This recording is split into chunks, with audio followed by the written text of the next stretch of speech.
कानपुर के बेकनगंज इलाके में शुक्रवार को हिंसा हुई, जिसमें पुलिस का एक्शन जारी है। आज तक के मुताबिक पुलिस ने इस मामले में 2 एफआईआर दर्ज की है, जबकि एक एफआईआर मारपीट और तोड़फोड़ के शिकार हुए शख्स की ओर से दर्ज कराई गई है। एफआईआर में 40 लोगों को नामजद आरोपी बनाया गया है, जबकि 1000 से ज्यादा अज्ञात लोगों को भी आरोपी बनाया गया।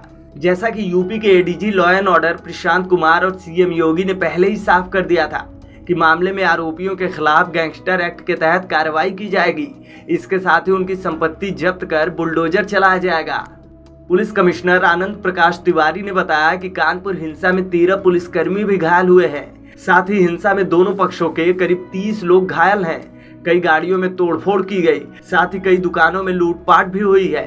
उन्होंने बताया कि सीसीटीवी और वीडियो फुटेज के आधार पर पहचान करने के बाद अब तक 36 उपद्रवियों को गिरफ्तार किया गया है।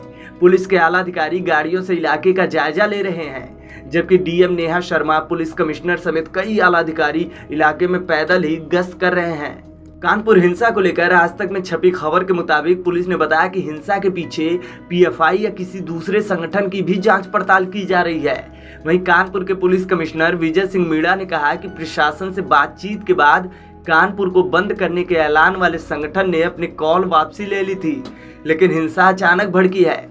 बता दें कि कानपुर में एमएमए जौहर फैंस एसोसिएशन के अध्यक्ष हयात जफर हाशमी सहित कुछ स्थानीय नेताओं ने बंद बुलाया था। कानपुर में हिंसा को लेकर पीएससी की कई और कंपनियां बुलाई गई हैं। पुलिस ने घटना स्थल को चारों तरफ से घेर लिया है। गौरतलब है कि कानपुर में पैगंबर मोहम्मद साहब पर टिप्पणी को लेकर शुक्रवार को जुलूस निकाला गया था। दुकानें बंद कराने की कोशिश के दौरान 2 समुदायों के लोग आपस में भिड़ गए, एक दूसरे पर जमकर पत्थरबाजी हुई। इस दौरान मौके पर कई लोग घायल हो गए। बहरहाल पुलिस इस पूरे मामले पर जांच पड़ताल कर रही है। प्रशासन एक्शन मोड में भी है। कानपुर में हुई हिंसा को लेकर शासन और प्रशासन एक्शन मोड में है। सीएम योगी ने साफ कर दिया है कि मामले में किसी भी दोषी को बख्शा नहीं जाएगा। आरोपियों पर गैंगस्टर एक्ट के तहत कार्रवाई होगी और दोषियों की संपत्तियों पर बुलडोजर चलाया जाएगा। सीएम योगी ने बिना किसी रियायत के आरोपियों पर ठोस कार्रवाई के निर्देश दिए हैं। आदेश में कहा गया है कि शांति व्यवस्था में खलल पैदा करने वालों की हर स्तर पर जिम्मेदारी तय की जाएगी। सीएम के आदेश के मुताबिक सभी जिलों में अभियान चलाकर अवैध और सड़क पर अतिक्रमण करने वाले सभी धार्मिक स्थलों को चिन्हित किया जाएगा और उनके खिलाफ कार्रवाई की जाएगी। सीएम योगी ने इस बात पर भी जोर दिया कि सड़कों पर धार्मिक गतिविधियां ना हो। आपको बता दें कि उत्तर प्रदेश में पिछले कुछ दिनों में धार्मिक स्थलों से हजारों लाउडस्पीकर उतरवाए गए थे और कई लाउडस्पीकरों की आवाज कम कराई गई थी, जिसके बाद अब उनकी भी जांच होगी कि क्या लाउडस्पीकरों को फिर से अवैध रूप से बजाया जा रहा है या फिर उनकी आवाज बढ़ाई गई है। सीएम योगी ने सभी जिलों के आला अफसरों को निर्देश दिया है कि राज्य भर में 10 जून तक सभी सड़कें अतिक्रमण मुक्त होनी चाहिए। अवैध ऑटो स्टैंड भी हटाए जाएंगे और बसें अपनी निर्धारित स्टॉपेज पर ही रुकेंगी, जिसके बाद 11 जून से मंत्रियों के दौरे शुरू होंगे। हर मंत्री अपने अपने इलाके में जाएंगे और कानून व्यवस्था की समीक्षा करेंगे। ऐसी स्थिति में अगर अवैध अतिक्रमण मिलता है तो संबंधित पुलिस अधिकारियों के खिलाफ भी कार्रवाई की जाएगी। गोरखपुर में सीएम योगी ने वीडियो कॉन्फ्रेंसिंग के जरिए प्रदेश कानून व्यवस्था की समीक्षा की। इस दौरान सीएम योगी ने कानपुर में पुलिस गश्त बढ़ाने के भी निर्देश दिए और सीएम ने पुलिस अधिकारियों को हर छोटी से छोटी घटना को गंभीरता से लेने को कहा है। थानावार अराजक तत्वों को चिन्हित किया जाएगा। इसके साथ ही अनावश्यक बयान देने वाले लोगों के खिलाफ भी कार्रवाई की जाएगी। नमस्कार, स्वागत है आपका वन इंडिया हिंदी में। मैं हूं आपके साथ कावेंद्र चौहान। ज्ञानवापी मामले को लेकर आरएसएस प्रमुख मोहन भागवत का एक बयान सामने आया था। उन्होंने कहा कि हम हर मस्जिद में शिवलिंग को क्यों ढूंढें। इस पर अब प्रतिक्रिया आना शुरू हो चुकी है। एआईएमआईएम के प्रमुख असदुद्दीन ओवैसी ने इस पर पलटवार किया है। क्या कुछ उन्होंने कहा, इस रिपोर्ट में देखिए। ज्ञानवापी मामले को लेकर आरएसएस प्रमुख मोहन भागवत ने गुरुवार को एक बयान दिया था, जिसमें उन्होंने कहा था कि हम हर मस्जिद में शिवलिंग क्यों देखें। उनके इस बयान पर एआईएमआईएम प्रमुख असदुद्दीन ओवैसी की प्रतिक्रिया आई है। ओवैसी ने एक के बाद एक कई ट्वीट किए हैं, जिसमें उन्होंने लिखा है कि मोहन भागवत की बात पर हरगिज भरोसा नहीं किया जा सकता। दरअसल ओवैसी ने शुक्रवार को एक के बाद एक कई ट्वीट किए, जिसमें उन्होंने लिखा कि ज्ञानवापी को लेकर भागवत के भड़काऊ भाषण को नजरअंदाज नहीं किया जाना चाहिए। उन्होंने लिखा कि बाबरी के लिए आंदोलन ऐतिहासिक कारणों से आवश्यक था। दूसरे शब्दों में आरएसएस ने सुप्रीम कोर्ट का सम्मान नहीं किया और मस्जिद के विध्वंस में भाग लिया। क्या इसका मतलब यह है कि वे ज्ञानवापी पर कुछ ऐसा ही करेंगे? असदुद्दीन ओवैसी ने कहा कि जबरन धर्मांतरण एक झूठ है और भागवत व उनके जैसे लोग यह स्वीकार नहीं कर सकते कि आधुनिक भारत में पैदा हुए लोग भारतीय नागरिक हैं। भागवत ने कहा था कि यह अप्रासंगिक है कि उनके पूर्वज कहां से आए, या वे कौन थे, या उन्होंने क्या किया। ओवैसी ने कहा कि भले ही आज के मुसलमानों के पूर्वज हिंदू थे, लेकिन वे संविधान के आधार पर भारत के नागरिक हैं। उन्होंने पूछा कि यदि कोई यह कहने लगे कि भागवत के पूर्वजों का जबरन बौद्ध धर्म से धर्मांतरण कराया गया था तो क्या होगा। ओवैसी ने ट्वीट करते हुए आगे लिखा कि अदालतों को चाहिए कि वे इसे जड़ से खत्म कर दें। इन चीजों को बढ़ने दिया जाता है तो हम भीड़ को उत्साहित करने के लिए सब कुछ करेंगे। मोहन भागवत कहते हैं कि इस्लाम आक्रमणकारियों के साथ आया था। वास्तव में यह मुस्लिम व्यापारियों, विद्वानों और संतों के माध्यम से आया था, मुस्लिम आक्रमणकारियों के भारत आने से बहुत पहले। आपको बता दें कि गुरुवार को नागपुर में एक कार्यक्रम को संबोधित करते हुए मोहन भागवत ने कहा था, हम हर मस्जिद में शिवलिंग क्यों देखें? ज्ञानवापी मुद्दे पर हम इतिहास नहीं बदल सकते। इसे ना आज के हिंदुओं ने बनाया और ना ही आज के मुसलमानों ने। ये उस समय घटा हमलावरों के जरिए इस्लाम बाहर से आया था। उन हमलों में भारत की आजादी चाहने वालों का मनोबल गिराने के लिए देवस्थानों को तोड़ा गया। भागवत के इस बयान का मुस्लिम मौलवियों ने स्वागत करते हुए कहा था कि यह बयान ऐसे समय पर आया है जब देश में नफरत का माहौल तेजी से फैल रहा है। लेकिन इस बीच AIMIM प्रमुख ने मोहन भागवत पर बड़ा हमला बोला है। कोरोना महामारी के बीच अब दुनिया पर एक और वायरस मंकी पॉक्स का कहर बढ़ता जा रहा है।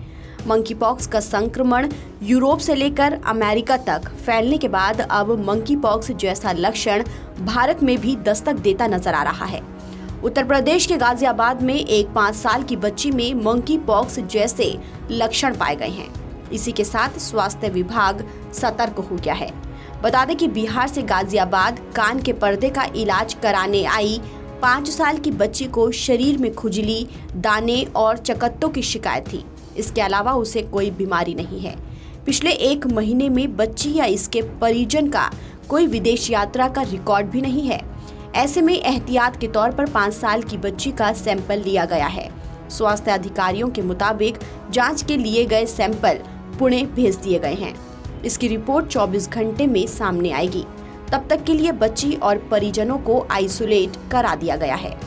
हाल ही में विश्व स्वास्थ्य संगठन ने इसे गंभीरता से लेते हुए आपात बैठक की थी। तो वहीं अब मंकी पॉक्स को लेकर भारत भी सतर्क हो गया है। केंद्र सरकार ने मंकी पॉक्स को लेकर दिशा निर्देश जारी कर सभी राज्यों और केंद्र शासित प्रदेशों को सतर्कता बरतने के निर्देश दिए हैं। सरकार की ओर से जारी दिशा निर्देश में मंकी पॉक्स वायरस के संक्रमण को फैलने से रोकने के लिए जल्द से जल्द मामलों की ट्रेसिंग करने और संदिग्ध मरीजों के लिए कंटेनमेंट जोन बनाने की सलाह दी गई है। वहीं देश के सबसे बड़े सूबे उत्तर प्रदेश सरकार ने भी इसे लेकर एडवाइजरी जारी की है। फिलहाल देश में मंकी पॉक्स का कोई भी मामला सामने नहीं आया है, फिर भी यूरोप से अमेरिका तक तेजी से फैल रही इस बीमारी की तेज रफ्तार को देखते हुए सरकारें सतर्क हैं। मंकी पॉक्स के मामले जिन देशों में तेजी से पैर पसार रहे हैं, उन देशों से आने वाले लोगों को लेकर खास एहतियात बरती जा रही है। भारत में कोरोना ने फिर से रफ्तार पकड़ ली है। कोरोना के लगातार बढ़ते मामलों को लेकर अलर्ट रहने की जरूरत है।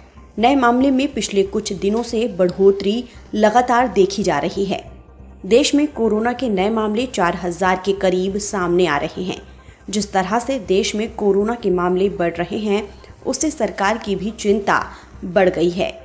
हालांकि राहत की बात यह है कि कल के मुकाबले कोरोना के नए मरीजों की संख्या में गिरावट आई है।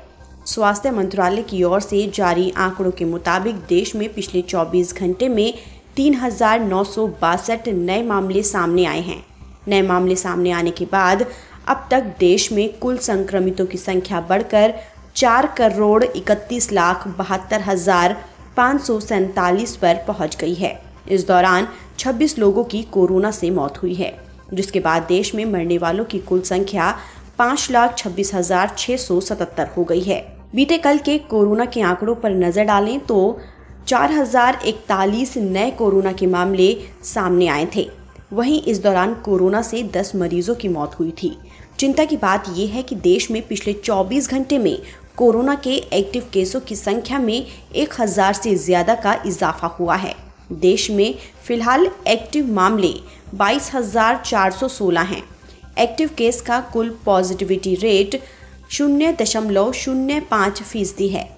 वहीं एक दिन में 2,697 मरीजों ने कोरोना को मात दी है, जिसके बाद देश में कोरोना से ठीक होने वाले मरीजों की संख्या बढ़कर 4,26,25,454 हो गई है। देश में पॉजिटिविटी दर 98.73% है। कोविड केसों के मामले में टॉप राज्यों की बात करें तो सबसे ज्यादा कोरोना के नए मामले केरल और महाराष्ट्र से सामने आ रहे हैं।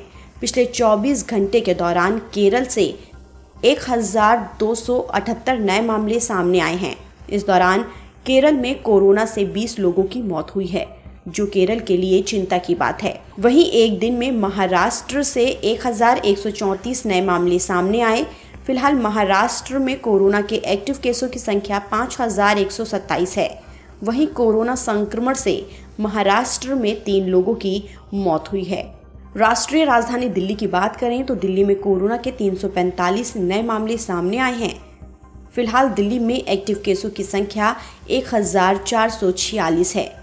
वहीं इसके बाद हरियाणा से 226 तो उत्तर प्रदेश से 192 नए मामले सामने आए हैं।